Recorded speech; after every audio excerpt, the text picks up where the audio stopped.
My biggest economic fear is revisiting the 1970s. All right, so a lot of people don't recognize how bad the 70s were. A lot of people are too young to have. I lived through it. I was born in 1970. Now, we didn't have a vehicle, so I don't remember what gas rationing was because we had no car.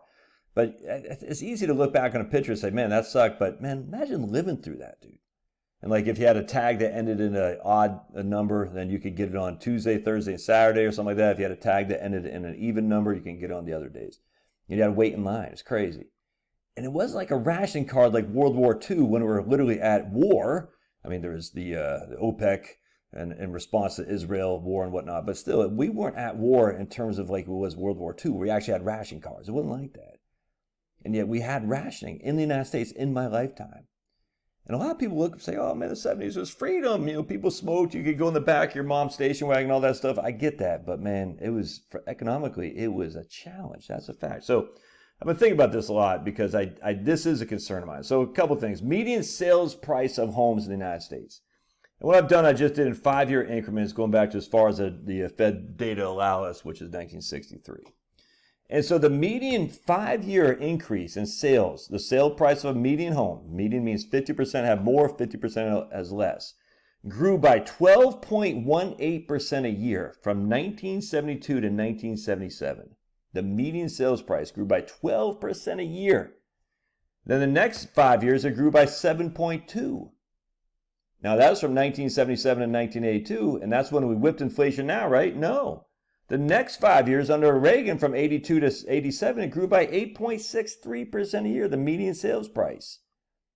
All right. Then we fast forward, go to 3, 3.62, 5.11, 5.66. Negative in 2008 to 2012. Look, the last 5 years from 2022 to 2017 to 2022, it grew by 7.11%, and then it fell 7% in 2002. But that's the most it's grown in any 5-year time frame since the Reagan years, and that's almost as much as the 1982 time frame. This is the concern I have right there: the median sales price growing a la 1972 to 1977. And I don't think we're anywhere out of the woods yet because they're not building a supply. All right, so then I started saying, okay, let's take a look. We're going to look at our total unemployment versus total amount of people out there. All right, so you can see this chart right here. This is the amount of people in the United States. So we had 200 million when your old buddy, that's before I was born, that's in 1960. And of those 200 million people, we had, and this number right here, about 4 million were unemployed. But watch what happens in 1982. We had 10 million unemployed. We had a population of 234 million people. And if you look at that, I mean, look at that, dude. And so if you look at it percentage-wise, and I'm going to show you here, in 1970, right there, 2% of the population was unemployed. That's the total population, 2%. Go to 19, right there, 77, 3%. That's an increase in 50% of the people who were unemployed. Then you go to 1982, and it's 4.6% of the people were unemployed. That's a not a quadrupling, a doubling of what it was just 12 years previous to that. Then you can see it starts going down. Here in 2010, 9, 10, 11 is a 4% again. And lately it hasn't been that much. This is our saving grace right now about the amount of people unemployed relative to the population as a whole. The problem that I have with those numbers, though, is that are they counting part-time people in there? And I think they are. And that's a big concern in terms of total population. I read somewhere the employment numbers are good, but you take away part-time employees, it's not good at all. And I don't know if that's the same way they looked at it in the past. I don't know. But either way, you can find work. That's just a fact today. That's a fact. You can find work. It might not be what your stupid college degree said. It might not be what you like, but there is jobs you can find. I don't think anyone would dispute that. The question is it a part-time job or a lower-end job? I just don't know. But right now, we're looking pretty. Only 1.81% of the population is unemployed, whereas just 10 years ago, 4.4% of the population was unemployed. All right, so then I started saying, okay, so because a couple of things here. We have a growth rate of the median sales price on the home that we hadn't seen since the early 80s or the mid-80s and the 70s, all right? But now we have an unemployment rate that's way low compared to those times. All right, so if you go back to the early 80s, in the 70s and early 80s, there's mass amounts of unemployment, mass amounts. All the while, the median price of a home was growing by leaps and bounds. Stagflation, all right? Here we got growing of the median home price over the last 5 years, but we don't have mass unemployment. So that's interesting, but that's a lagging indicator. We're looking in the past. So then I said, let's look at this here. All right, so there's a lot of data going on here. This is disposable personal income right here in this line right here. And that's going to be per household. Disposable personal income per household. What disposable income is simply you take your gross income, subtract your taxes, and that gives your disposable income. And just Fred data. So we're looking at disposable income. I know it's not charted or anything. I'll explain it here in just a second. Go back to 1963. We're looking at the median home price in 1963. And this is annualized, by the way. So we say our disposable income relative to the median home price in 1963 was basically 13%. So our median home price, our disposable income represented 13% of our median home price. Does that make sense? So if you have disposable income of $10,000 and you have a median home price of $100,000, that's 10%. Your disposable income is 10%, effectively 10% of the price of the median home. And again, the median home, half are the more expensive, half are less expensive. But these are disposable income per capita and the median home price. So now we look here. Oh, look, in the 1973, disposable income versus median home price is getting higher. Isn't that interesting? All right, so what do you want? I mean, you want a higher disposable income relative to median home price. So if we have a $100,000 house, and we got $10,000 disposable income, that's a 10%. If we have a $100,000 house and a $15,000 disposable income, that's 15%. That's a positive thing in terms of disposable income. Disposable income is your income after taxes. So that's a good thing right there, right? But there's a part two of this we'll share in just a second. And so you can see, keep coming down here. You see 1982, disposable income relative to median home price is now 15%, which again sounds good. You're like, oh yeah, we're making more money relative to median home price. That's a good thing. It could be. Keep going down here, and we're going to go down to where we are now. Our disposable income as of 2023 relative to median home price is 14%. So significantly higher than it was in the 1960s. So we have low unemployment, and we have disposable income relative to median home price that's quite good relative to historical numbers.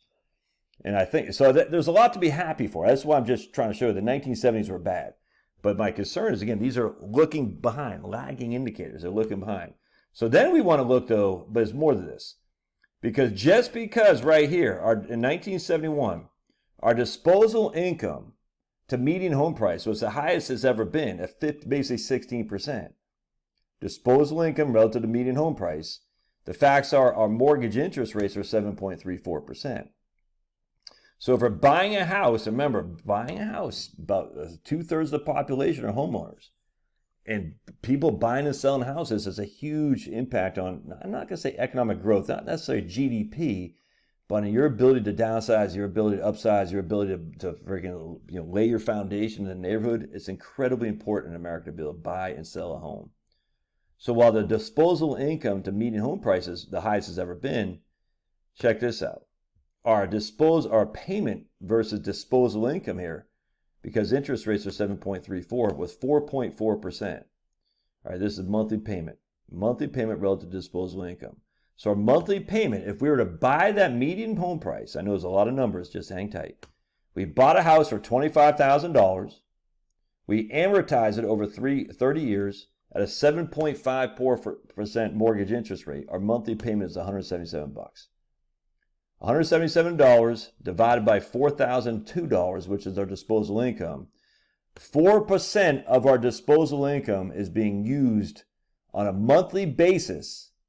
All right, 4% of our annualized disposable income is being used to cover our mortgage payment.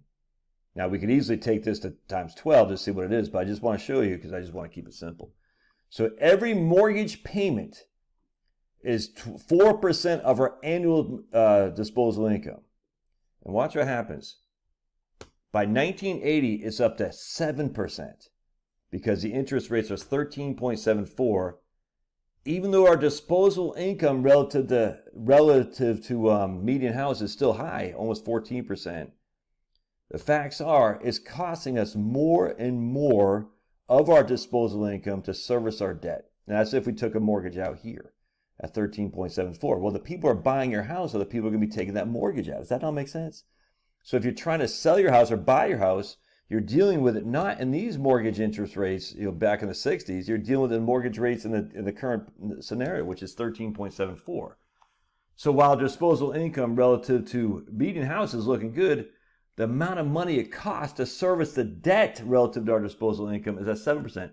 Watch what happens here. In 1982, mortgage interest rates are 16%, 30-year mortgage rates. Our disposable income relative to our monthly payment relative to disposable income is almost 10%. Almost 10% of our disposable income is going to our monthly mortgage payments. I mean, it doesn't take a rocket science. I'm paying $966 a month in monthly payments, and my disposable income is only $10,485. I don't have any money left over. All my disposable income is going to mortgages. And yet the median home price, as we go back here, was still going through the roof. The median home price was going 7.2 and 8% per year in those years. And yet disposable income relative to mortgage, relative to your median home, even while the median home price is going up freaking doubling every 8 years or so, if this was you right here, 100% of your income would be, your disposable income would be allocated to paying your mortgage. Isn't that crazy? So then we go down here. We're back to 3.9% in 2023. So even though the median house is now $425 in 2023, the disposable income is at $60,000. So that's great. Our median house relative to disposable income is 14%. So 14% of our income relative to the median home price, which is a pretty good place to be relative to, going back historically, 13%, 12% in the 60s. And here, even with interest rates of being at 6.81, our disposable income relative to our monthly payment relative to our disposable income is at less than 4%, even though the median price on the homes is going up. That's a good thing. But I don't know if this is going to be lasting. I don't know. That's what I'm concerned about. So think about it. There's not enough quantity for homes, which makes the median home price going to keep going up because there's just not enough supply. There just is not. Is our disposable income going to keep going up? I don't know, man. I mean, USA just laid off a bunch of people. I mean, I don't know. Now, the saving grace, of course, is the unemployment numbers. But again, this was an unemployment right here, 1.81. But how much of that is real jobs? I don't know. How much of that? I mean, look, I talk to people all the time who are, pretty solid employees are getting laid off because they're shipping their jobs to India and whatnot all the time. You can go get a part-time. I grant you, there is work to be had where you can make enough money to pay the bill. I grant you.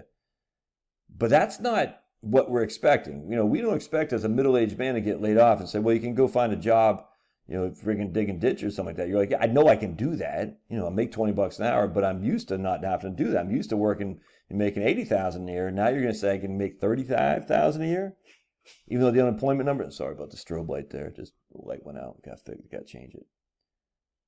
So this is my concern. You have a median home price going up, which stuns me. I thought by now the prices would get more normalized. And then you have a disposable income that Joe Biden's going to say, look, our disposable income, our median home price is up, but our disposable income is up even more, which means we have a better percentage of disposable income relative to the median home price, which is true. And then you're going to say our unemployment numbers are low. I keep doing that. Our unemployment numbers are low, which they are. And then you can sit there and say the growth of the median home price is going up but starting to level off because 2023. I don't know that to continue, though, because the supply of homes isn't there. Is it going to change anytime soon? I don't know. This is my biggest concern, is going back to the 1970s. I tell you, man, that stagflation is a mofo. It's a mofo. And especially when you're just about to ready to retire, or especially if you got a bunch of debt. When there's no jobs, do you not remember what it's like in the 70s? Put it in the comments. Do you not remember trying to find, imagine if you graduated in 72, trying to find work in the 70s and 80s. Dude, it was tough, man. You didn't job hop like we do now. You didn't go in there and say, my pronouns are this. You said, I'll do whatever you want me to do. You know what I'm saying? I will clean the dishes. I'll freaking, you tell me what you want me to do, I will do it just to have a job. It's a completely different ballgame now. And I'm not sure it's going to last. Anyway, I cannot stress enough. The people who had debt, even during the Great Depression, they're the ones who got skunked. The people who didn't have debt did not. They just did not. I talked about it in this book right here, Relax and Retire. Harry Myers, one of my economics professors, had written about days on the family farm, or literally a lady had written a diary of her life on the family farm in Rockford, Illinois. And she was, no one knew about the Depression unless you had debt. Anyway, the best way to deal with this is to not have debt. And I'm working, I got debt, I'm still working on it. Yes, for all the trolls, I do have debt. Oh my, what kind of financial advisor is he with debt? And I think about it all the time. Anyway, love your thoughts. If you were around in the 70s and working, starting your career, I'd love to hear what your thoughts were. Because, man, helicopter, black helicopters overhead. They're coming to get us. Black ops coming to get us. They finally said, Scanlon, we've had enough of your kind. All right. Love your thoughts. Don't forget to subscribe. God bless. We'll see you.